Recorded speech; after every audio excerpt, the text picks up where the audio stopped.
이 시편은 이제 우리가 이제 시면서 노래면서 찬양이면서 이게 또 기도의 그런 아주 중요한 기도서처럼 우리들이 이 시편을 이용할 수 있고 또 그렇게 접할 수가 있다, 그런 말씀을 지난번에 드렸습니다. 근데 이제 이게 큰 틀에서 보면 시편이라고 하는 게 시라고 하는 그런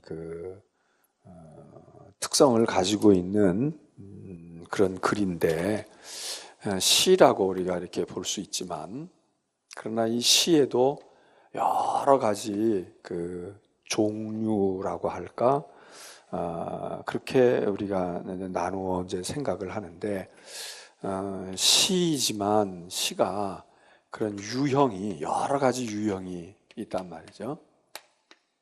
내용을 이제 통해서 볼 때, 그래서 뭐 대표적인 건 찬양의 형태로 나타나겠죠. 할렐루야 뭐 이렇게 나오는 그런 찬양의 형태로 나오지만, 또 어떤 거는 간구에 하나님 도와주세요, 하나님 건져주세요, 하나님 인도해주세요, 이런 이제 간구의 형태로 나올 수도 있고, 또 탄식, 이 탄원 이렇게 말하기도 하는데, 간구이면서도 정말 막 하나님께 호소하고 하소연하고 탄원하는 그런 형태로 되어져 있는 글들이 있고, 어떤 거는 감사의 시도 있단 말이죠. 여호와께 감사하라, 그가 선하시고 인자하심이 영원하다, 뭐 이렇게 될 수도 있고, 어떤 경우는 참회, 고백, 하나님 앞에 자기의 허물과 죄를 아뢰면서 그렇게 이제 드리는 시의 형태로 나타날 수도 있겠죠. 뭐 찬양에도 이제 여러 가지 형태가 있지만, 또 하나는 왕이라고 하는 것을, 그래서 하나님을 왕으로 높이기도 하고, 또는 세상살이 속에 있는 군왕, 다윗 왕이 됐든 누가 됐든 그 왕들에 관계된 왕의 시들이 있을 수가 있습니다. 그래서 왕의 찬가 같은, 우리가 용비어 찬가 그런 것도 있고, 또 우리 지금 현대 사회에서도 대통령이나 누구에 대해서 아주 찬하를 하고 뭘 어떻게 해가지고 그래서 하는 것처럼, 이 시편 속에서도 그런 왕들을 높이고 그 왕들을, 위대한 왕들을 노래하고, 물론 왕을 위해서 하나님께 기도하고 간구하는 시도 있지만, 그냥 왕을 높이고, 또는 왕이 즉위할 때, 왕의 취임식 이럴 때에 그때 사용되어졌던 있던 그런 것 같이 보여지는 시들도 있어서, 어쨌든 이 왕과 관련되어 있는, 그게 하늘의 왕이신 하나님이든 또는 세상의 군주이든 간에 그런 왕들에 관한 시도 상당수가 이제 시편 속에 있습니다. 또 어떤 사람들은 신뢰, 의지의 시다 이렇게 보는 경우도 있어요. 내가 여호와를 의지합니다, 하나님을 신뢰합니다, 이런 하나님께 자기의 신뢰를 표현하는, 의지하는 그런 시들도 있죠. 또 물론 이제 이 시편보다는 사랑이라고 하는 게 주제, 하나님을 사랑해라, 여호와를 사랑해라는 것도 있지만, 이거는 이제 시편보다도 이 사랑의 시로서의 유명한 시는 사실 아가라고 하는 성경인데, 이제 아가서를 공부하게 될 때 우리가 이제 이 사랑이라고 하는 주제, 그게 이제 영적으로 하나님과 하나님의 백성의 사랑일 수도 있지만, 인간과 인간 사이의 사랑을 노래하는 사랑의 노래가 시로 나타나는 형태도 있습니다. 근데 이건 이제 시편보다는 아가서 같은 그런 데서, 또 그런가 하면 슬픔의 노래가 있잖아요. 비탄의 노래, 슬픔의 노래. 시편에도 이제 그런 것들이 울부짖으면서 하는 그런 것이 있지만, 아주 슬픔의 노래로 유명한 거, 예레미야 애가 같은 거, 애가. 아가, 사랑의 노래, 애가, 슬픔의 노래, 이제 이런 시들이 아주 여러 종류의 다양한 그런 시들이 성경 가운데서 나타나는데, 오늘 우리가 시편 1편을 지난번에 읽고 이제 우리가 다루지 못했지만, 시편 1편이 굉장히 그 의미가 있는 중요한 시인데 처음에 이게 놓여져 있기도 하지만, 이 시편 1편은 이런 그걸 찬양이라고 보기도 복 있는 자는 이러고 나오면서 여호와께서 인정하시나 악인은 망할 거다 이러고 끝나는 이 시는 간구라고 볼까, 탄식이라고 볼까, 감사라고 볼까, 참회라고 볼까, 왕의 시? 뭐 왕의 시는 아니죠. 신뢰와 의지라고 볼까? 어떻게 보면 얼른 여기에 포함이 좀 안 된다 이렇게 보여질 수도 있어요. 그런 유형 중에 하나가 뭐냐 하면 지혜의 시라는 거예요. 지혜의 시. 이거는 교훈시입니다. 교훈. 배우고 가르치고 이렇게 하는 시. 시편 1편은 여기에서 굳이 고른다면 사랑의 시로 보기도 그렇고 이렇게 보기도 그렇고 뭐 탄식하는 게 있는 것도 아니잖아요. 그래서 이런 시편 1편과 같은 시들을 지혜시라 이렇게 이제 그 교훈적인 의미를 담고 있구나, 지혜의 시로구나 이렇게 이제 볼 수 있고, 그런데 이제 시에 따라서 시편의 시 150편 가운데는 이렇게 딱 아주 분명하게 이건 간구의 시야, 찬양의 시야, 탄식의 시야, 감사의 시야 이렇게 구분짓기 어려운 이런 요소가 이 요소도 좀 있고 이 요소도 있고 이 요소도 있는 시들도 있어요. 그게 꼭 뭐 시편을 쓸 때 원칙을 쓰려면 넌 찬양의 시로 써야 돼, 감사의 시로 써야 돼, 참회와 고백의 시로 써야 돼 이러는 게 아니고, 뭐 시도 그 속에 다 이걸 동시에 다 담을 수도 있고 여기 몇 개를 담을 수도 있고 하나에 치중될 수도 있고 그렇잖아요. 근데 이제 시편도 그래서 역사적으로 뭐 오래전에 된 것도 있고 비교적 후대에 된 것도 있는데, 후대에 된 시로 갈 때에 이렇게 이 장르상, 유형상 선명하게 드러나지 않으면서 이게 이렇게 두루뭉실로 담겨져 있는 시들도 있는데, 이게 비교적 후기에 만들어진 시 가운데 그런 경향을 보인다. 그러니까 우리가 음식도 다 분명하게 뭐 밥과 국이 따로 있고 말이에요. 반찬이 있고 마른 반찬이 있고 뭐 이런 게 있고 이렇게 해가지고 상을 차리는 한정식의 상도 있지만, 그래서 이건 분명히 이건 한국 음식이야, 전통 한식이야 이렇게 되지만, 이게 한식인지 일식인지 이게 뭐 중화요리인지 뭐 그냥 두루뭉실로 돼가지고 그렇게 변형되어지는, 그래서 퓨전 스타일로 이렇게 되어져가 이게 서양 음식도 아니고 동양 음식도 아니고 이거 어디 거라고 말할 수 있을까? 이제 이렇게 되어지는 것처럼 시에도 그렇게 꼭 이렇게 유형으로 우리가 이거는 몇 편, 이거는 감사의 시로 읽어야지. 그래서 거기서 그냥 막 감사만 다 있다 이렇게 볼 필요도 없고, 그 속에 이런 것들이 어떤 것이 많이 있고 어떤 게 적게 있을 수도 있고 골고루 담겨 있을 수도 있고 하나에 치중되어질 수도 있다. 그러니까 시 150편 가운데는 여러 종류의 형태가 있어서, 이제 시편을 연구하는 사람들이 이렇게 하다가 보니까 이런 유형들이 그룹들이 있다 이렇게 하는 거지, 그걸 우리가 꼭 여기다가 대입을 해서 이건 찬양의 시니까 찬양으로, 간구의 시니까 간구다 이렇게 거기 너무 얽매이는 것도 그게 그렇게 좋은 건 아니다. 그러나 분명히 이게 이제 도움은 많이 되고 이런 경향을 많이 띠고 있는 건 사실이니까 일단 그것을 우리들이 염두에 둔다. 또 하나는 시편을 우리가 대하게 될 때, 이건 이제 내용을 통해서 우리가 이렇게 분류하는 거지만, 얼른 시편을 우리가 대하면 1편이 됐든 2편이 됐든 시편에는 제목이 붙어 있어요. 제목이라고도 말하고 표제라고도 말하는데, 근데 다른 성경에는 예를 들어서 창세기 1장, 무슨 뭐 마태복음 1장 이럴 때 거기 성경상의 제목은 안 붙어 있어. 우리 성경에는, 지금 우리들이 가지고 보는 성경에는 혹시 붙어 있을 수도 있어요. 새번역 성경이나 공동번역 성경은 물론 다 붙여놨고, 지금 개정개역 우리가 쓰고 있는 개정개역 성경도 어떤 성경에는 읽는 사람으로 하여금 도움을 주기 위해서 이 성경을 편집하고 이 성경을 만든 사람들이 그냥 참고적으로 자기들이 볼 때 이렇게 붙여놓을 수 있다고. 그러나 그게 성경에 원래 붙어있던 제목은 아니에요. 그러니까 창세기도 요한계시록도 그렇게 붙어 있는 게 없어. 그런데 시편은 성경 자체에서 제목을 붙이는 경우가 많아요. 1편과 2편은 제목이 안 붙어 있어요.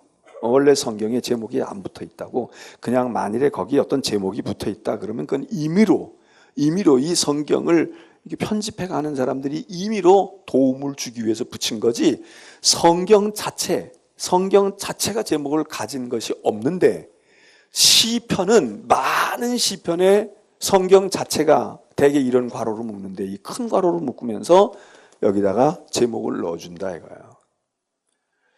여러분 성경에 지금 가지고 있는 성경에 1편, 2편은 제목이 없어요. 그런데 3편에 가서 보세요. 대부분의 성경이 3편에 제목을 붙이고 있어. 뭐라고 붙이고 있을까요? 다윗이 그 아들 압살롬을 피할 때에 지은 시다 이거야. 이거는 모든 성경이 이걸 써줘야 돼. 왜냐하면 이건 성경 자체에 붙어 있는 제목이기 때문에 내가 뭐 이 성경을 가졌던 저 성경을 가졌던 피할 때 지은 시다. 이건 성경 자체가 주는 제목이에요. 그런데 이게 이제 시편을 이해하는 데 도움이 되는 거예요. 이 표제들이. 자, 이거 다윗이 썼구나. 상황은 다윗이 압살롬을 피할 때 썼어. 그러니까 이 피할 때 쓴 시가 감사의 시도 될 수 있고 찬양의 시도 될 수 있지만 얼마나 위급하고 다급한 상황 속에서 되었을까. 그러니까 뭐 하나님께 간구하는 시도 될 수도 있고. 그러니까 우리가 이 시편 3편을 이해하는 데에 이제 이 제목을 알면 도움이 되잖아요. 우리가 무슨 책을 읽을 때에도 그 책의 그 장별로, 챕터별로 거기 뭐가 있고 한 권의 책일지라도 제 1장은 이거야, 제 2장은 이거야, 뭐 배반, 제 3장은 뭐 반전, 제 4장은 뭐 클라이막스 뭐 이렇게 되어 있으면 우리가 이제 이게 이렇구나 이렇게 읽는 것처럼 가이드가 되잖아요. 가이드라인이 된단 말이지. 그래서 여러분이 시편을 읽을 때는 이 제목을 기억하고 참고하고 읽어 내려가는 것이 좋다고요. 그러면 성경을 아는 사람은 다윗이 압살롬을 피할 때에, 이걸 모르는 사람은 그냥 읽어. 다윗이 압살롬을 피할 때에 뭐 어떻게 도망갔나 보다 이러지만, 성경을 좀 알고 역사서를 알고 있는 사람은 다윗이라는 사람이 누구이며 압살롬은 누구이며 다윗과 압살롬이 어떤 관계에 있으며 그리고 압살롬에게 피할 때 다윗이 어땠는지를 우리는 성경의 역사를 통해서 안단 말이에요. 그 밤에 무슨 일이 일어났고 그 밤에 어떻게 됐는지, 다윗이 어떤 형상으로 갔는지, 그거를 이렇게 딱 알고 있는 사람은 이 시를 이해하는데 얼마나 좋겠어요. 그래, 맞아. 다윗이 그때 진짜 무슨 자기 부하한테 그렇게 당해도 기가 막힌 일인데 자기가 총애했던 아들에게 말이야, 모반이 아들에게서 일어나고, 그것도 미리 막 뭐가 감지된 게 아니고 전혀 뜻밖의 갑자기 그런 상황이 닥쳐져 가지고 그냥 황망히 그냥 다윗이 몸 하나 건지려고 그냥 그 다윗 대왕이 그 근엄하고 말이지 모든 거에 권위가 있던 대왕이 그냥 머리를 풀어헤치고 야반도주하듯이 그렇게 해서, 그래서 예루살렘 뒷산으로 도망가면서 울며 맨발로 도망가는 이 다윗의 그 광경과 역사와 그 사실을 알고 있다면 이 3편을 읽어가면서 그걸 이제 머릿속에 넣고 읽는 거와 그냥 몰라. 다윗이 누군지도 몰라, 압살롬이 누군지 몰라, 이 제목을 별로 신경도 안 써. 그냥 3편을 읽는 거와는 여기서 3편을 통해서 얻어들이는 의미가 같을 수가 없잖아요. 그래서 시편은 요게 이제 이 표제는 여러 가지가 있는데, 하나는 많이 얘기되는 건 저자를 여기서 얘기해 줘요. 이것은 다윗이 압살롬에게, 다윗이라는 저자도 나오지만 그냥 어떤 거는 다윗의 시, 아삽의 시, 고라 자손의 시 이러고 나오면 일단 저자를 알려줘요. 또 어떤 때에는 이 시가 쓰여졌던 상황을 이야기해줘. 지금 여기서 압살롬을 피할 때에, 다윗이 압살롬을 피할 때 이 시가 어떤 상황에서 생성이 된 건지, 어떻게 된 건지, 뭐 성전에 올라가는 노래라든지, 예를 들어서 뭐 다윗이 나단 선지자에게 책망을 받고 난 후 뭐 이런다든지, 이러면 이제 우리는 그거 알잖아요. 성경에서 나단이 왜 책망을 했겠어요? 밧세바와의 관계에서 그런 문제가 있을 때 나단 선지자가 직통으로 그냥 왕에게 말이지, 그러고 했을 때 그 다윗이 그 이야기를 듣고 선지자 이야기를 듣고선 딱 납작 엎드리고 회개하고 자기 죄를 시인하고 그리고 통해 자복할 때 그러니까 그 시는 막 통해와 자복의 시. 다윗이 야 이거 내가 이거 좀 어쩌다가 이렇게 됐나 그러면서 통회하는 그 시 그런 걸 알면서 그 시를 이해하게 되면 시를 제대로 아는 거죠. 그래서 저자, 시가 만들어진 상황 이런 것들이 이제 그 이야기를 해주는데 다른 성경은 창세기나 요한계시록이나 복음서나 뭐 예수님이 십자가에 달리실 때 뭐 예수님이 뭐 운명하실 때 이런 설명을 안 붙인단 말이에요. 그냥 다 돼 있는데 시편은 왜 그렇게 했을까? 근데 사실은 이 시편에 이런 표제가 붙은 것도 원래 성경 히브리어 원전에는 이 표제가 없다는 거야. 시편이 그냥 다른 성경과 마찬가지로 그냥 본문으로 쭉 써내려간 거지.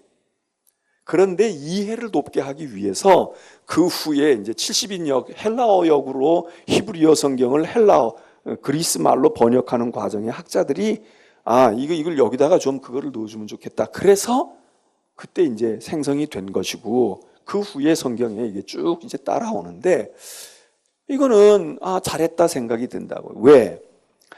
하나님 지난번에 우리가 이야기할 때 성경은 하나님의 말씀이니까 하나님께서 사람에게 주신 인간에게 말씀하신 게 이게 이제 하나님 말씀이잖아요. 그걸 우리가 계시라고 말하고 하나님의 말씀이라. 이게 직접 모세처럼 직접 받을 수도 있고 중간에 예언자를 통해서 예언자가 대언을 해주므로 나에게 여호와께서 말씀하셨는데 너희들에게 가서 이렇게 말하라고 했다. 당신들에게 이렇게 말하라고 했다. 그리고 중간에 대언자인 예언자를 통해서든 직통으로 오든 간에 어쨌든 하나님의 말씀이 인간에게 와지는 게 이제 하나님의 말씀인데 시편은 거꾸로 인간이 한 말, 인간이 고백하고 인간이 아뢰는 말들이 하나님을 향하여 간 말들이 다시 하나님의 말씀으로 왔단 말이에요. 이렇게 왔단 말이야. 이거는 하나님을 거쳐서 우리의 말이었고 우리의 것이었지만 하나님을 거쳐서 갔는데 문제는 이 인간이 그 말을 할 때 그거를 이야기할 때 어떤 상황과 어떤 처지에서 저런 시를 썼게 되고 저렇게 하나님께 고백하게 됐느냐고 하는 이 상황을 안다는 것은 굉장히 중요하잖아요.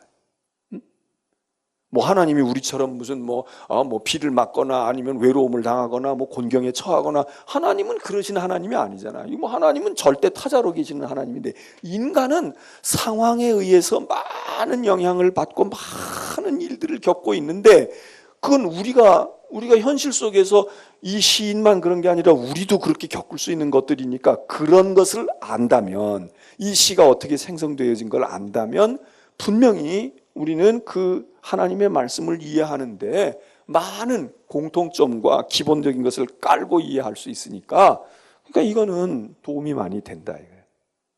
단 예를 들어서 표제에서 저자의 이름이 나타나 있거나 예를 들면 다윗의 시가 많으니까 다윗의 시 이러고 나타나거나 또는 여기 시편 3편처럼 다윗이 압살롬을 피하여 도망갈 때에 지은 시 이러고 그 시에 만들어진 상황과 때가 기록되어 있어도 이것들은 참고사항이다 이게. 참고사항이야. 이 자체는 하나님의 말씀이 아니에요. 이 자체는 성경을 이해하도록 도와주는 거지 이 자체가 시편 3편은 틀림없어 다윗이 압살롬에게 피할 때 지은 시라 딴 데 생각하면 안 돼 이렇게 되는 이 자체가 하나님의 말씀이 아니라고요. 그 얘기는 이렇게 했을 때 이 시를 이해하는데 성전에 올라가는 시라든지 뭐 이럴 때 그거는 그때 그 심정이나 그 상황을 알고 이해하면 분명히 이 말씀을 이해하는데 도움은 되지만 시편 3편은 다윗이 압살롬을 피할 때 지은 시라고 되어 있으니까 이거는 다윗의 시야. 다윗 이외에는 쓸 수가 없는 시야. 이렇게 여기다가 방점을 딱 찍어가지고 이게 하나님의 말씀이라고 생각할 필요는 없다 이거예요. 이게 다윗의 시가 아닐 수도 있어요. 다윗이인지 아닌지 우리가 어떻게 알겠어. 그러나 전승으로 볼 때 이렇게 왔으니까 그럴 가능성은 맞지만 어떤 경우는 다윗의 시가 아닐 수도 있고 또 뭐 바벨론 포로에서 돌아올 때 지어진 시 같지만 역사적으로 바벨론에서 돌아왔던 사람이 지은 시가 아니라 바벨론에서 돌아올 때의 그런 감격과 그런 감동을 가질 만한 또 다른 경우에 경우에 있었던 사람인데 그 시를 바벨론에서 돌아오는 사람들에게 돌릴 수도 있는 거란 말이에요. 그러니까 시의 권위를 다윗에게다가 두면은 이게 가장 확실한, 다윗의 시 그러면 사람들이 그냥 믿고 보는 거야. 요즘 말로 하면 믿고 거르는 것도 있고 믿고 보는 것도 있잖아요. 그러니까 믿고 보고 믿는다, 그런 의미에서 우리에게 좀 더 신뢰감을 주기 위해서 이런 것들을 붙여놓은 경우도 있다. 실제 다윗의 시일 때도 있지만 다윗의 시가 아니지만 다윗에게 권위를 주어야만 사람들이 그냥 지나가는 말로 듣지 않을 것 같으니까 거기다가 딱 두는 경우도 있기 때문에 이제 이런 건 학문적인 작업이지만, 그러나 우리가 어떤 것은 절대적으로 고수해야 될 것이고 어떤 것은 참고치, 그렇게 참고하고 그런 관점에서 보면은 이 본질을 놓치지 않고 이해할 거야, 이렇게 볼 수 있는 것도 있고, 어떤 거는 그냥 그래, 그런데 확실치 않아, 아무리 봐도 문맥으로 보거나 어휘로 보거나 사상으로 보거나 이게 그 당시가 아니야, 이건 그 당시가 아니지만 한 가지 확실한 건 뭐냐, 이런 경우에 다윗이 압살롬을 피할 때에 인간이 무엇을 느끼고 어떤 상황에 처할까, 이거는 같은 거예요. 다윗이 아니라 여기 만일에 예를 들어서 사울이 다른 사람에게 피하더라도 그때의 상황은 위급하다든지 기가 막히다든지 통곡할 일이라든지 후회가 된다든지 뭔가 그런 게 있잖아요. 바로 그게 이제 이 시를 이해하고 그런 사람들에게 이 말씀이 주어지는 말씀으로 분명 도움은 된다. 그래서 이 시편은 이런 표제가 붙어 있다는 것이, 그게 이제 다른 성경과 달리 가능하면 이게 어떻게 해서 이런 시들이 나왔는가라고 하는 것을 독자들에게 보여줌으로써 시의 이해를 돕게 하는, 왜? 우리의 삶의 상황이니까, 우리의 삶의 그 자리니까. 그래서 이 시들이 어떤 상황에서 나오게 됐는가라고 하는 것을 아는 것은 도움이 된다. 참고로, 그런데 이제 이렇게 성경 자체가 가지고 붙여져 있는 이런 제목들이 붙여 있는 경우도 있지만, 이게 아니고 그냥 이 위에 붙어 있을 수가 있어요. 이제 성경에는 그렇게 되어 있는 성경도 있고 아닌 성경도 있고, 그런데 이렇게 붙여져 있는 제목들은 제각각이야.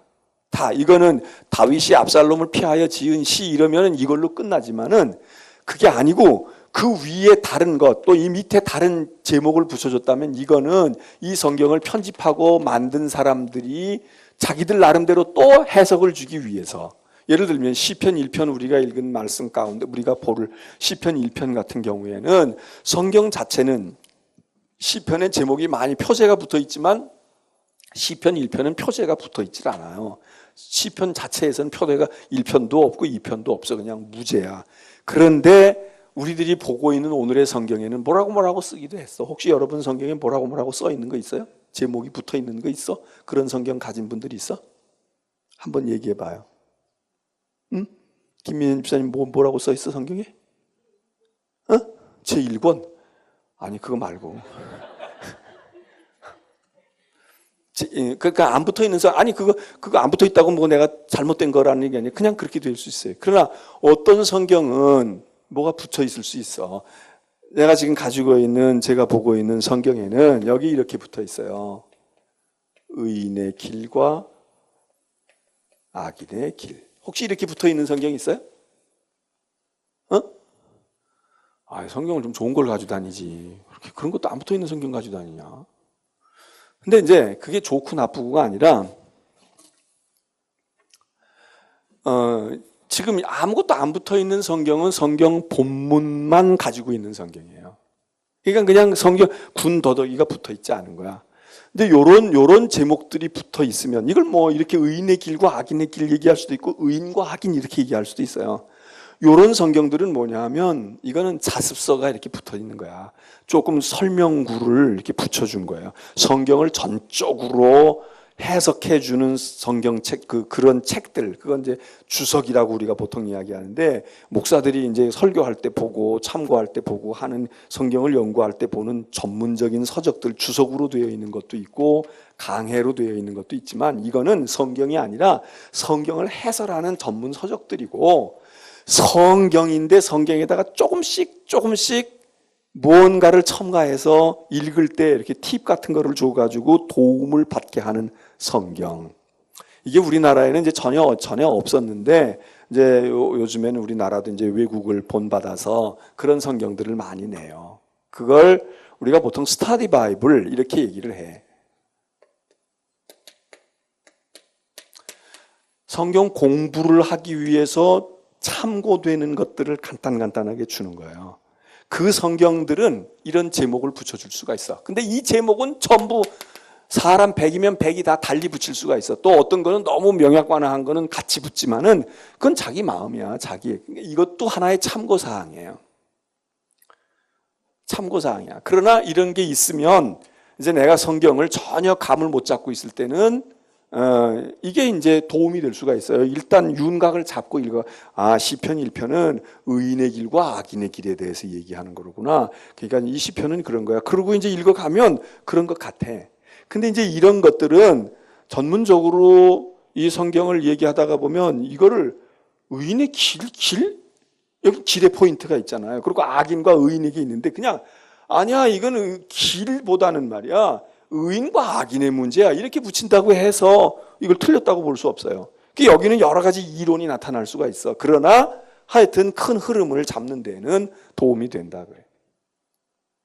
그래서 시편은 성경 자체가 그렇게 이제 이야기하는 거고, 지금 김민현 집사님이 시편 1편 위에는 제1권이라고 붙어 있는데 아주 정답을 얘기했어요. 맞지? 지난번에 이제 얘기를 여기 밤 시간에 안 했나? 했을 거예요. 시편 150편을 전체에 5권으로 또 나눴다고, 이걸 5권으로.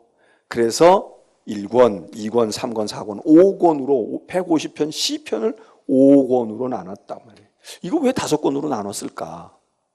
잘 몰라요. 잘 모르는데 사람들이 이제 추측하건대 시편이 하나님의 말씀이잖아. 이게 율법도 아니고 예언서도 아니고 하나님이 직접 준 말씀은 아니지만 하나님의 말씀인데, 보통 하나님의 말씀 그러면 제일로 하나님의 말씀 가운데서도 가장 모체가 되는 건 율법이란 말이에요. 율법이에요. 예언서보다는. 예언서는 예언자한테 받아가지고 준 거. 율법이 이게 근본이거든. 그래서 율법이야. 그리고 이 율법에 이제 더 보완되어진 것이 이제 신약에 와서 복음인데, 그 율법이 얼마나 중요해요. 근데 율법이 전통적으로 5권으로 돼 있다. 모세 5경이라고 일컬어지잖아. 5경. 창세기, 출애굽기에서 신명기까지 5권.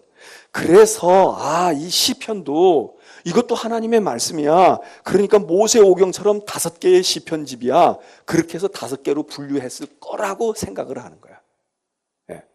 그렇게 생각을 하는 거야. 그게 가장 보편적으로 우리가 왜 시편을 1권, 2권, 3권, 4권, 5권 했을까? 이게 패턴을, 유형을 같이 가져갔구나. 율법의 5경처럼 이 시편이 하나님의 말씀으로서의 5권의 책이야라고 하는 것을, 그거를 따라간 거다라고 하는 것이 대체적으로 이해하는 거지만 정확한 거는 잘 모르겠다는 게, 왜 이렇게 나눴는지를.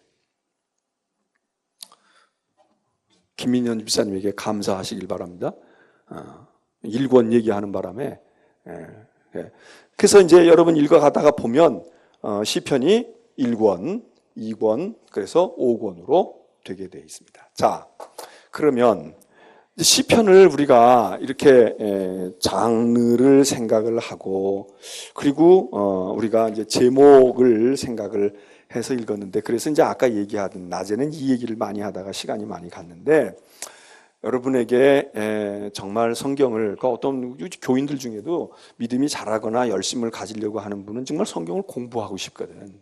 성경 좀 그냥 주일날 와가지고 설교 그냥 이렇게 듣고 말이지, 성경 몇 절 읽고 설교 듣고 그러는 거, 그건 그것대로 좋지만 성경 자체를 좀 공부하는 방법이 없을까? 그 중에 하나는 자꾸 이제 읽는 거지. 그냥 많이 읽는 거예요. 자꾸 읽어가다가 보면 그러면 성경과 친숙해지고 그 말씀이 내 것이 되어지는 방법이 있는데, 그렇게 하려고 할 때는 이 성경이라고 하는 것이, 뭐 성경은 다 똑같이, 뭐 성경이 달라요? 그 내용은 같지만 성경에도 지금 얘기한 것처럼 스터디 바이블을 가지고 공부할 수도 있어요. 요즘엔 인터넷이 워낙 많으니까 인터넷 들어가서 찾으면 되는데, 인터넷에 막 검색하고 그러면서 그 모니터 들여다보고 그렇게 하는 것도 좋지만 역시 책장을 넘기면서 할 수 있는 거. 그래서 우리가 성경을 읽을 때 그냥 책 한 권을 펼쳐놓고서는 1장, 2장, 3장, 4장 이렇게 읽어가는 것도 필요하지만 성경을 정말 그야말로 지적으로 공부하려고 하는 것만 아니라 무언가 성경을 조금 깊이 있게 좀 대하려고 할 때에는 성경에 관계된 전문 서적들을 여러분이 가질 수는 없으니까 그건 뭐 돈 들여서 일부러 여러분이 사겠어요. 그리고 하니까 그거 아니더라도 하나의 방법은 뭔가 여러 권의 성경을 보는 거예요. 여러 권의 성경을. 그럼 이 여러 권의 성경이 판이 다를 수가 있어요. 판. 그러니까 개정개혁판이냐, 개정판이냐, 개정개혁이냐, 뭐 새번역판이냐, 공동번역이냐, 뭐 또 뭐 현대인을 위한 말씀이냐, 뭐 이렇게 이제 성경이 그 판, 버전이 다를 수가 있어. 이런 것을 놓고 보면은 훨씬 좋을 수 있어요. 그런데 그러려면 성경이 좀 여러 권이 있어야 된단 말이에요. 우리는 성경 한 권 사면 죽을 때까지 그냥 그 한 권 들고 다니잖아. 그리고 이제 조금 뭐 어떻게 돼가지고 성경이 바뀌었다. 뭐 바뀌는 게 일생에 한 번 올까 말까요? 우리 생애에는 지금 한 번 왔어요. 또 한 번 올지 말지도 몰라.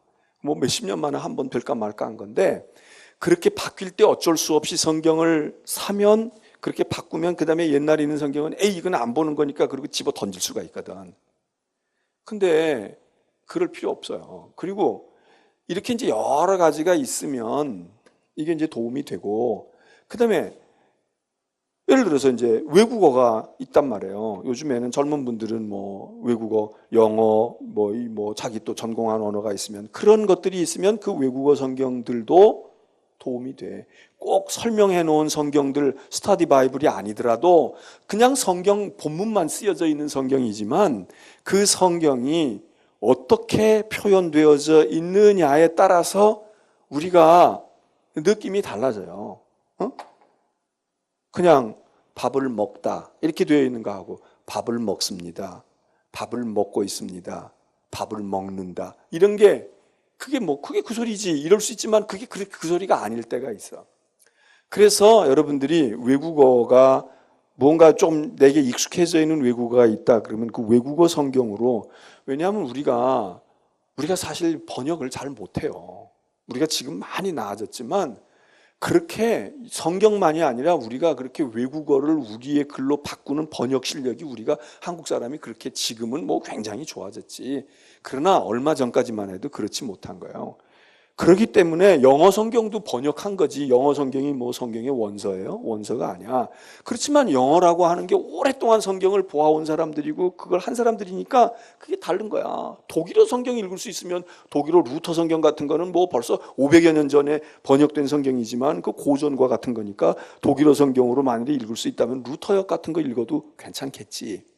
어쨌든 영어로 되었던 또 나이가 든 세대 요즘에는 이제 뭐 그분들이 거의 다 돌아가셨지만 90 이상 이렇게 되신 분들 가운데 그 일제 치하 때 일본어를 공부하고 계속해서 일본어를 이렇게 사용했던 분들은 일본어 성경이 좋대요. 나도 일본어 모르니까 뭐 일본어 성경이 잘 됐는지 안 됐는지는 모르지만 일본 사람들이 일본어를 하게 되면은 일본 사람들이 문학도 그렇고 철학도 그렇고 우리나라 예전에 여기 나이 드신 세대 아마 우리 저 장로님, 권사님들 그 세대에 공부했을 때의 서적들은 원어에서 번역된 것보다는 일본 사람이 서양 철학이나 일본 사람이 서양 문학을 일본어로 번역한 걸 또다시 우리말로 번역해서 공부한 책들이 너무 많은 거야.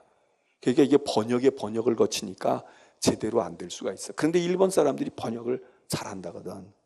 그리고 일본 사람들이 또 문학의 능력도 뛰어나고 그래서 노벨 문학상도 많이 받잖아요, 일본 사람들은. 그러니까 일본어 성경을 할 수 있는 분이 있으면 우리 교회도 세상 떠난 권사님 한 분이 일본어를 잘하셨어요. 연세 많으신 분이. 그분은 한글 성경 보다가 이해가 안 되니까 잘 모르겠어요. 일본어 성경을 보신 거야. 일본어 성경, 일본어가 뭐 상당한 수준에 있는 분이고 그러니까. 근데 일본어 성경을 읽으면 그렇게 이해가 잘 된다는 거야. 그렇구나. 돌아가실 때까지 일본어 성경을 더 많이 보시다가 가신 분이 계시는데 그래서 여러분들이 그렇게 하면은 좋고 연세 드신 분들은 연세 드신 분들, 또 뭐 젊은이들이라도 한문이 되는 분은, 한자가 익숙해져 있는 분은 최소한 개정개혁이라도 이 개정개혁이 세번역보다 언제나 못한 게 아니에요.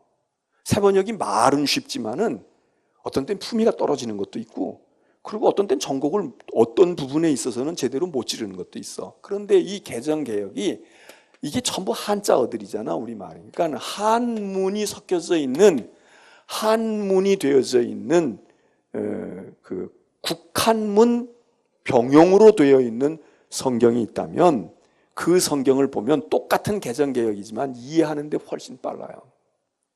그래서 성경을 여러 권 가질 필요가 있고, 또 하나는 이렇게 버전이 다른 성경만이 아니라 똑같은 개정개혁이야. 그냥 똑같은 여기나 글씨 토시 하나 틀린 게 아니야. 그런데 이 성경 뭐가 다르냐? 똑같아. 페이지 수도 같고 뭐 똑같을 수 있어. 그런데 다른 게 뭐냐 하면 이 성경은 내가 청년 때 읽은 성경이야. 그때 막 배고프고 춥고 그럴 때 막 피 맞아가면서 그냥 얼룩얼룩해지고 그럴 때 읽었던 성경이야. 이 성경은 내가 결혼하고 나서 그때부터 읽었던 성경이야. 이 성경은 내가 중년 때 읽은 성경이야. 이게 똑같은 마태복음 1장을 읽고 있어도 이게 다른 거예요. 그래서 여러분이 성경을 버리면 안 돼. 가지고 있어야 돼요. 그리고 읽을 때에 마태복음 1장을 한 장을 읽고 2장으로 가는 것도 좋지만 이걸로 마태복음 1장 읽고 이걸로 마태복음 1장 읽고 이걸로 마태복음 1장 읽을 때에 여러분이 여기다가 표시를 해놨거나 여기다가 줄을 쳤거나 아니면 뭘 어떻게 했을 때 그러면 더 참고가 되겠지만 그렇지 않더라도 이 성경 자체가 나에게 주는 게 있다고. 아, 내가 그때 군대 갔을 때 내가 이거 군대에서 본 성경이야.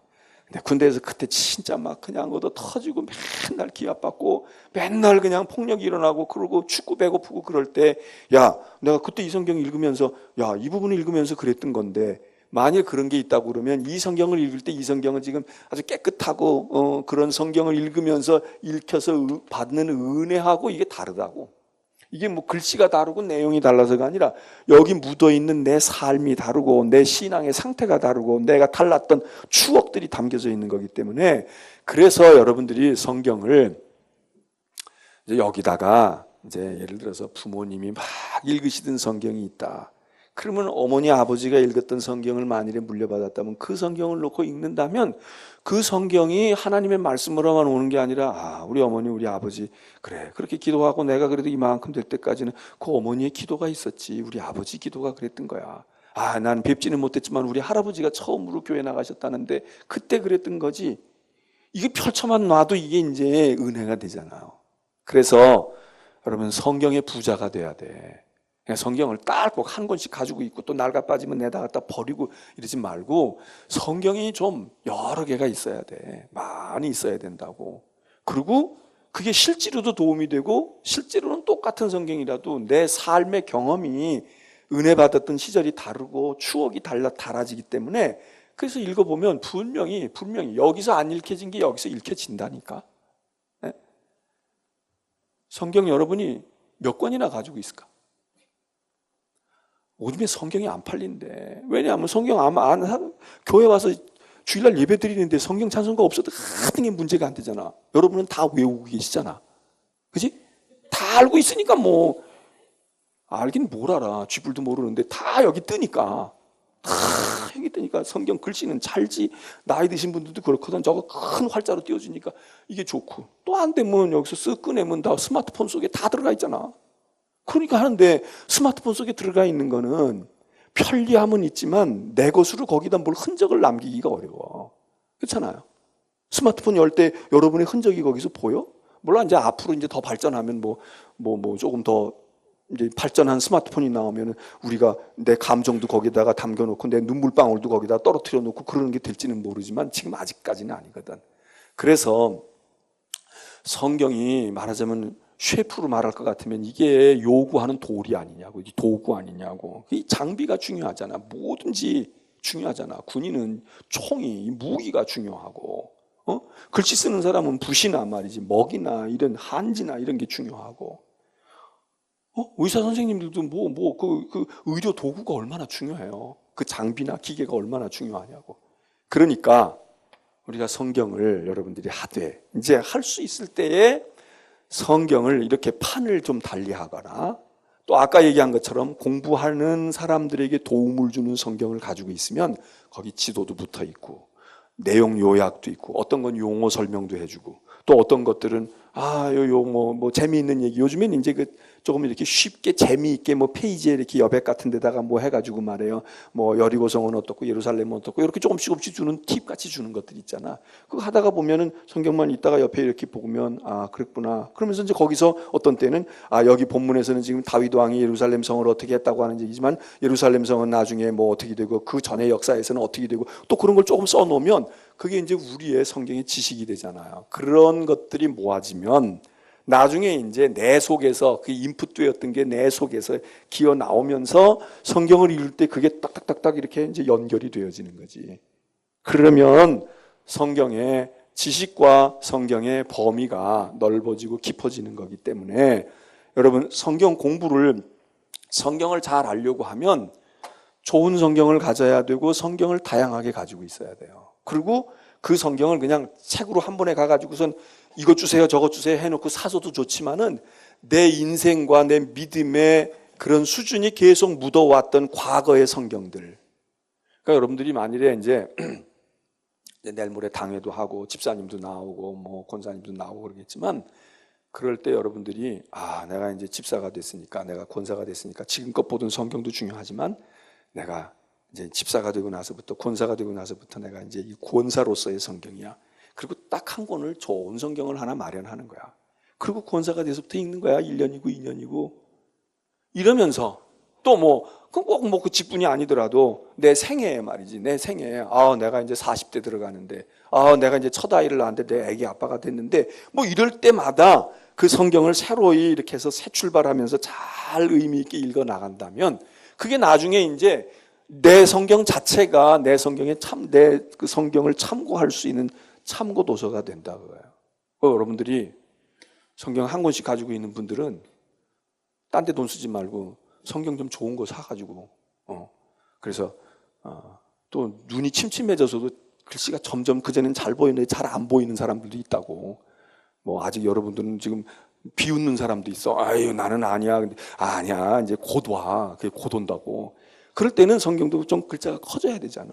그러니까 좀 큰 거 들고 다니기도 좋아야 되지만 어떤 거는 그냥 큰 거. 나 얼마 전에 그 어떤 우리 교회 최근에 온 교우 가정의 신방을 갔어요. 이야, 거실에다가 성경을 펼쳐놨는데 엄청나게 큰 성경이야. 실제로 이만해. 실제로 이만한 성경. 이게 무슨 성경이야? 이게 강단용 성경이야.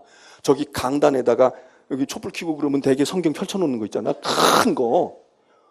그래서 내가 깜짝 놀랐어요. 가니까 뭐 딴 것도 없어. 근데 이 성경만 하나, 이게 막 큰 게 하나가 이러고, 이 성경 어디서 났냐고 그랬더니, 뭐 어머님과 누가 뭘 어떻게 해가지고 하여튼 주셨대. 근데 그 성경을 거실에다 딱 펴놨다고. 야, 이 집인 부부싸움 하기도 어렵겠다. 아니, 성경이 요만한 것도 아니고 이렇게 큰 성경을 펼쳐놓고 있으니 말이야. 그리고 그게 짐이 돼서라도 사실은 막 그럴 텐데, 그 집에 애들도 있고 그러는데 말이야. 딱 펼쳐놓은 거야. 근데 지나고 보니까 믿음이 좋더라고. 믿음이 좋아요. 그래 젊은이들이 그래 이 성경 뭐 이거 해놨다고 그래서 그런 게 아니라, 그러니까 이만한 성경도 있을 수 있어. 근데 이 나이가 들면 이거 얼마나 편리하고 좋아요. 돋보기 없어도 돼. 턱 읽고, 한 장 읽고 말이야. 요렇게 보고 얼른 이렇게 하고 집어 넣는 것도 좋지만 이거 들고 다닐 필요 없어. 교회 가지고 올 필요 없잖아요. 집에 있으면서 딱. 이게 그 집의 센터야. 이게 중심이다. 그 집에 들어가니까 이것만 제일 먼저 눈에 띄니까 그 집에서 함부로 할 수 있겠어? 그래서, 그래. 참, 그 개인 집에다가 이거를 이렇게 놨는데, 요즘엔 교회도, 그랬더니 나보고 그러는 게, 목사님 요즘에 이 성경 안 나온대요. 그래가지고, 이렇게 큰 성경 찾아도 없대는 거야. 그래서 내가, 그럼 우리 줘. 그럴래다가 말았지. 그러니까 성경이, 이런 가시적인 것도 있지만 실제적으로 여러분들이 성경을 여러 개 가지고 있으면서 내가 청년 땐 그래도 말이야 열심히 하고 그랬는데 그때는 진짜 하나님 아니면 못 살 것 같았는데 그리고 그때 성경을 이렇게 한번 들기만 해도 요즘에 내가 너무 나태해졌는데 이런 마음에 무언가가 오지 않겠어요? 그래서 성경 너무 이거 아직도 쓸만한데 그리고 개비하지 않고 옷은 쓸만한데도 갖다가 버리기도 하고 버리기 아까우면 안 입으면서도 옷장에다 잔뜩 걸어놓고 그릇도 쓰지도 않으면서 한두 번 쓰고 그냥 쟁겨놓고 있으면서도 그릇 또 사잖아. 근데 성경은 쓸만하다고 자꾸 가지고 있는 거야. 쓸만하긴 뭐 쓸만해. 안 읽어서 쓸만하지. 읽었더니 벌써 다 떨어졌는데. 그러니까 성경을 여러분들이 서점에 이렇게 가서 보면은 쓸만하고 좋은 성경들이 있어요. 이렇게 보다 보면 이 성경 읽으면 도움이 되겠네. 그런 좋은 재료들이 많은데 그냥 옛날 거 그냥 성경 그냥 그거 가지고 20년 30년 그냥 그렇게 들고 다니면서 그건 뭐 절약하는 것도 아니고 그거는 무슨 뭐 생활에 경제적으로 뭘 어떻게 하는 지혜로운 것도 아니야. 딴 거는 멀쩡해도 갖다가 내버리고 쓰지도 않고 또 바꾸고 하면서 성경 그냥 일생에 오로지 그냥 한 권 가지고선 그냥 그것도 그냥 제대로 읽지도 아니하고 그러고 간. 그렇다고 내가 성경을 팔러 온 사람은 아니에요. 뭐 성경 목사가 성경 팔려고 작정했나 그 얘기는 아닌데 하여튼 성경도 안 팔린대 지금. 근데 성경도 좀 사기도 해야 되겠고.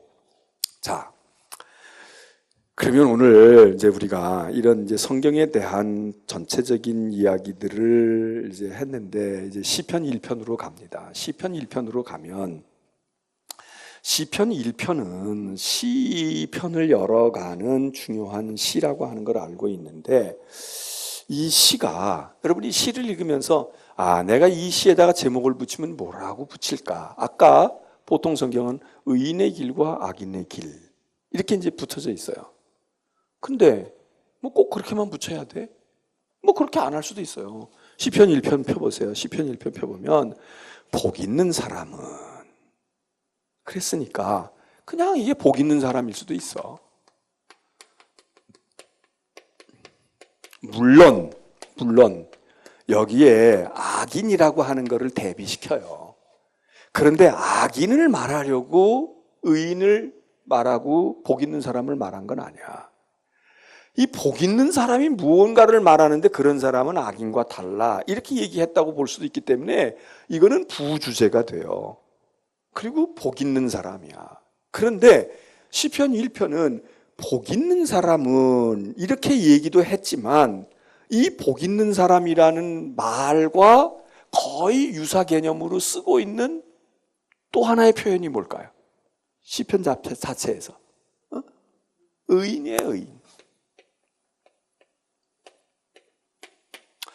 복 있는 사람은 그렇게 얘기했지만 시편을 가다가 보면은 쭉 이렇게 하다가 5절 6절 후반부에 가서 거기 가서 보면은 의인들의 모임에 들지 못하며 의인들의 길은 여호와께서 인정하시나. 이 의인이 누구겠어요? 복 있는 사람이야. 그러니까 복 있는 사람은 의인이로구나, 의인은 복 있는 사람이로구나 이렇게 연관성도 가지게 되고, 그 다음에 여기 있는 이 시편을 읽으면서 지금 다른 성경이 얘기해 준 것처럼 악인과 의인, 의인과 악인 또는 의인의 길, 악인의 길 이렇게 얘기할 수도 있는데 그런 내용을 담고 있는데, 이 복 있는 사람 또는 의인, 의인이라는 말, 이제 악인이라는 말로도 했지만 악인 말고 악인은 또 뭐라고 여기 표현이 되어 있을까요? 다른 말로는 죄인이에요. 죄인이야. 같은 개념인데 이제 똑같은 용어를 일부러 쓸 때도 있고, 시편에서 똑같은 용어를 반복해서 쓸 때도 있고, 똑같은 내용을 표현하는데 같은 용어를 계속 쓰는 게, 그러니까 그 단어를 슬쩍슬쩍 바꿀 수도 있잖아요. 그러니까 복 있는 사람은 의인으로 바꾸고 악인은 죄인으로 바꾸고, 여기다가 뭐 복 있는 사람 악인이라고 썼다고 안 될 거 없지만 그렇게 이건 이제 하나의 그런 기법이라고 볼 수도 있는데, 물론 의미가 조금씩 다르다고 볼 수도 있지만 전체적인 틀에서 이게 이제 문학적으로 이런 기교 또 이런 것들을 표현을 했구나 그렇게 볼 수도 있어요. 시편은 여기 1편만 보더라도 여기 보게 되면 이 복 있는 사람을 어디다가 비유합니까? 무엇에다가 비유했어요? 시냇가에 심은 나무예요. 나무에다가 사람을 비교했죠. 그런데 그 나무가 어디에 있는 나무냐? 시냇가에 있는 나무라는 거야. 시냇가에 있는 나무. 그러면 여기 아기는 뭐에다가 비유했을까? 아, 이거는 사막에 있는 나무 이렇게 할 수 있잖아. 그죠? 이건 시냇가에 있는 나무고, 죄인은 말이야 이거 다 말라 죽을 것이고 다 멸망할 것이고 열매도 못 얻어. 그러니까 이거는 사막에 있는 나무야, 이거는 황무지에 있는 광야에 있는 나무야, 이렇게 할 수 있는데 그렇게 하지 않았어요. 어떻게 했어? 겨야, 겨. 바람에 나는 겨야. 자, 여기 혹시 문학을 한 분이 있으면 내가 돌팔이가 얘기하는 거니까 그냥 흘려듣고, 근데 우리가 여기도 그렇게 할 수 있잖아요. 지금 내가 얘기한 것처럼 시냇가에 심은 나무, 이걸 대조시키는데, 이제 시편은 대조도 많고 비슷한 유사를 반복하는 경우도 많은데 여기 지금 대조적인 것을 쓰고 있는데, 악인과 의인과 죄인, 복 있는 사람과 악인, 이렇게 하면서 시냇가에 심은 나무, 그러면 우리 같으면 얼른 떠오르는 게 지금 아까도 얘기한 것처럼 사막에 있는 나무거나 하다못해 안 되면 선인장에 비교할 수도 있잖아. 그냥 가시돋구 이런 걸로 할 수도 있잖아. 그런데 바람의 겨는, 바람에 날아다니는 겨에다가 비교했다. 그 여러분 마음이지, 바람에 나는 겨가 됐든 뭐 다른 것이 됐든 이런 시어들이 여기에 있다. 그래서 여기 시냇가에 심은 나무는 결국은 이런 악인들의 길, 악인들의 자리, 악인들과 함께 어울리지 않는 사람이다라고 하는 것을 여기 내용에서 쓰고 있고, 또 하나는 그거는 소극적인 거예요. 예를 들어서 이런 길에 하면 안 돼, 이 사람과 어울리면 안 되고, 이 사람들 하는 짓을 하면 안 되고, 이 사람들 아니야 이 길에 가면 안 되지, 여기 서주면 안 되지, 앉으면 안 되지, 이렇게 얘기했지만 그건 소극적으로 의인은 악인이 아니야, 악인들이 하는 거 안 돼, 이거는 소극적이고, 그러면 적극적으로는 의인은 뭘 해야 돼요? 의인은 뭐 하는 사람이야? 의인은 아무것도 안 해?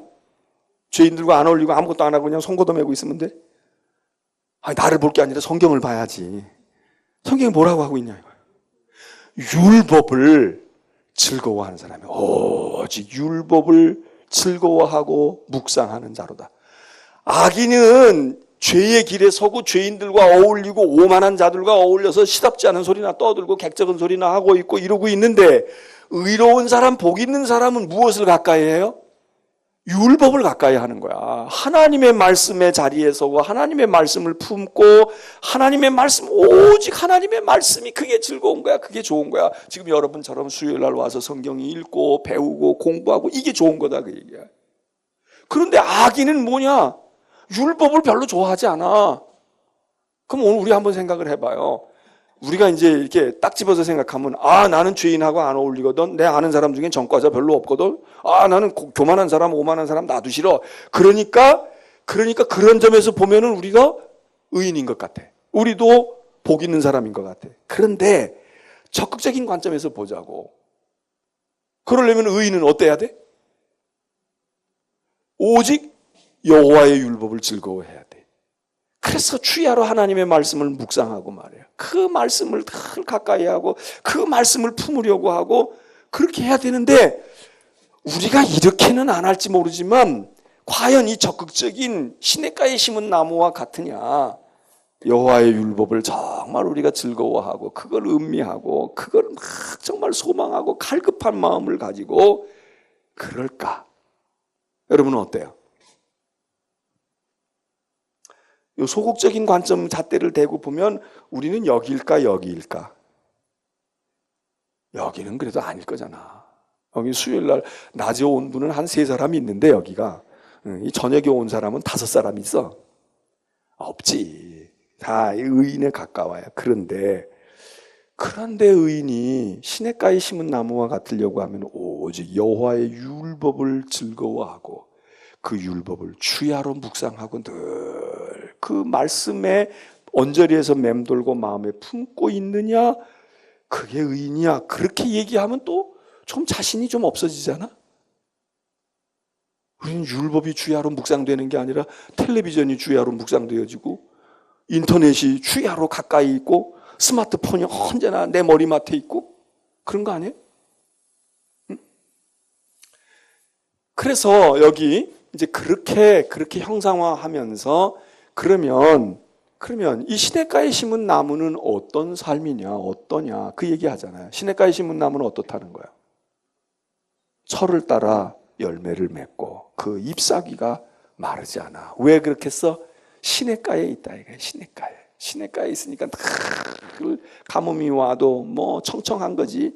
그래서 열매를 맺고.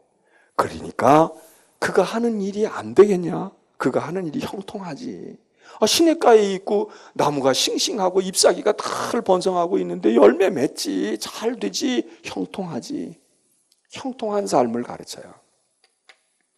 그러니까 아까 얘기한 것은 지혜시야, 지혜시. 하나님을 찬양하고 그러는 것보다 인생을 어떻게 살아야 복 있는 사람이 될까? 의로운 사람이 될까? 어떻게 해야 열매를 맺을까? 어떻게 해야 형통할까? 쓸데없이 그 사람 만나가지고 말이야 그러지 말어. 그것들 다 죄인들이고 다 악인들이고 거기서 시간과 정성을 빼앗지 말고 하나님과 가까워져. 하나님의 말씀과 율법을 너희가 가까이 해. 늘 그 말씀을 묵상하고 그 말씀을 음미하고 그 말씀을 즐거워해. 주야로 그냥 그래. 그러다가 보면 너희가 시냇가에 심은 나무와 같은 거야. 그러면 형통하지. 그런데 악인들은 어떠냐? 여기 있는 사람들은 말이야. 이제 의인을 얘기했으니까 악인을 얘기하잖아요. 4절, 5절. 그렇지 않아. 그것들은 바람에 날아가는 겨 같아. 나무도 아니고 그냥 바람에 훅 어디로 갔는지 종족도 사라져버리는 나무가 아니라 그냥 견대 바람에 훅 불려다니는 겨와 같아. 그것들 뭐 대단해 보여도 말이야. 다 풍비박산되고 어떻게 된다. 그런 얘기 아니겠어요? 너무나도 간단한 거예요. 이게 뭐 너무나도 자명한 이치지. 그런데 이게 6절 속에다가 탁 잘 담아놨단 말이에요. 그러니까 우리가 이거를 이론으로 저도 지금 뭐 장황하게 뭐라고 설명하지만 그 설명 그것보다는 그냥 이 자체가 좋은 거야. 시편 자체를 읽고 있노라면 그냥 간단 명료하게 딱 핵심이 우리에게 와지는 거지. 왜? 시라고 하는 거는 언어를 푸는 게 아니잖아요. 많은 걸 생각해가지고 여기서 뽑아내는 거 아니야. 시어를. 그래서 이거를 결정체로 만드는 거니까 간단하면서도 여기에 풍성하고 풍부한 게 많이 묻어 있잖아. 산문은 이걸 가지고 확대해가지고 뭐 상황을 만들고 이야기를 만들고 뭘 만들어가지고 그냥 대하소설을 만들고 막 그렇게 해놓는 거 아니야. 그런데 시는 이걸 압축하는 거야. 다 잘라버려야 돼. 내버리고 자르고 고르고 핵심만 딱 넣는다 이거야. 그래서 그 문학가들도 그런 얘기 하더라고. 시 쓰는 사람이 이 뭐 다 특색 있고 다 훌륭한 분들이지만 시인들 앞에서 이 소설가들이 좀 그렇다는 거야. 왜? 소설가들은 풀어서 많이 할 수 있지만 시를 쓰는 사람은 단 몇 줄을 쓰고 몇 자를 쓰는데 그 속에 모든 걸 함축하니까. 그러니까 어떤 부부가 남편은 소설을 쓰고 아내는 시인인데 자기 아내가 시인이 소설 쓰는 저 배우자에게 많은 도움을 주고 그래서 그 앞에서 자기가 이제 많은 도움을 받는다고 그런 이야기를 하는 것을 그 글을 보았는데 그러니까 이 시편은 짧지만 그 속에서 많은 것들을 함축해낼 수 있고 그리고 이런 형상적인 것도 있고 하니까 우리들이 상상력을 풍부히 동원해서 많은 교훈들을 여기서 끄집어낼 수가 있어요. 그래서 시편은 설교하기가 좋아요. 우리의 삶의 이야기고 그리고 많은 것들을 끄집어낼 수가 있어. 이 간단한 절이지만 여기 무슨 사건도 없고 뭣도 없지만 왜? 여기에 함축이 되어 있으니까. 자, 오늘도 2편, 3편 여기 읽지 못했는데 요 다음 시간에 여러분들이 시편을 읽으시고요. 그리고 시편 전체를 이해하면 좋지만 그렇지 않으면 시편 속에 있는 다 이해는 안 되지만 어떤 한 절, 두 절이 내 마음에 올 수도 있잖아. 이 시편 속에서 딴 건 내 잘 몰라도 그래. 저 말씀이 저 구절이 나에게 그래 공감이 되고 이해가 된다. 그걸 여러분의 것으로 붙들어요. 시편 전체 다 이해 안 해도 괜찮아. 그 편수를 다 거기 한 절, 두 절 속에서 내 마음 속에 오늘 내게 또 내 지금 삶에 이런 게 주시는 말씀이로구나. 이거 정말 필요하고 내가 기억해야 되겠네. 그런 것들이 곳곳에 있어요. 아주 많아. 그러니까 한번 여러분들이 이 시편 속에서 시편만이라도 이렇게 좀 골라 보세요. 여러분이 골라서 그래서 이렇게 메모를 해가지고 이렇게 보면은 나중에 좋은 여러분의 자료가 되리라고 봅니다. 자, 오늘 1편 조금 그냥 읽고 그냥 말았는데, 이 다음 시간에 하여튼 시편 본문을, 이제 시편에 대한 전체적인 것을 여러분들에게 말씀을 드렸으니까 시편 본문을 가지고 우리가 군데군데 떠가면서 그러면서 한번 짚고 넘어가도록 그렇게 하겠습니다.